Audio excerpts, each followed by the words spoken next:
Hello everyone. Today I am going to explain you the wonderful part of genetics, that is the blood typing. In this video lecture I am going to explain you how blood groups are determined. As we know, there are different types of blood groups found in humankind. So how these blood groups are determined? My dear student, to determine blood groups we require antiserum. So antiserum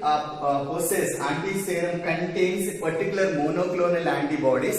We have three types of antibodies available in the market, like anti-A monoclonal antibodies, anti-B and anti-D. These are together called as antiserum. As simple, when these antiserums are added to blood sample, then blood typing or blood groups are determined.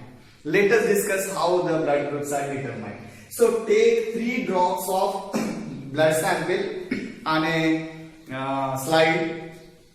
First take anti-A antibodies to the first sample and observe this.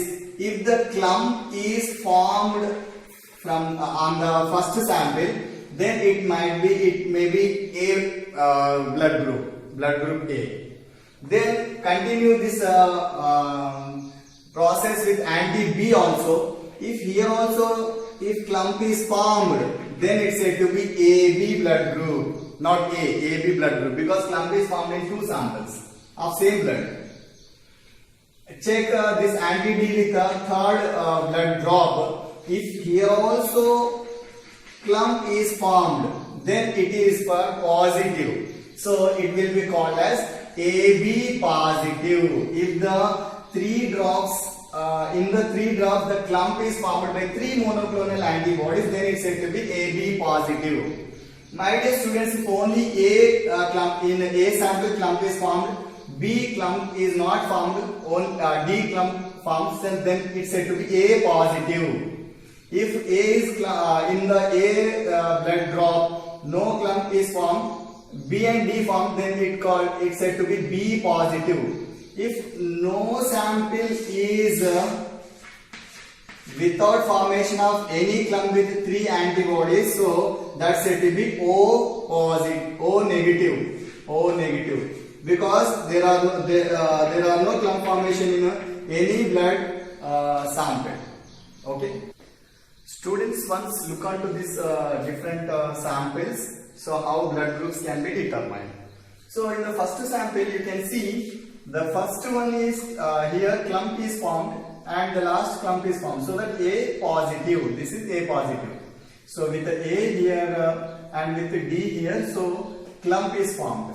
And here you can see with the A clump is formed, with the B clump not formed, and here also not formed. So that A negative. In the same way B positive, B negative. Then you can see all the samples in all the blood drops. If the clump is formed, then it's said to be AB positive.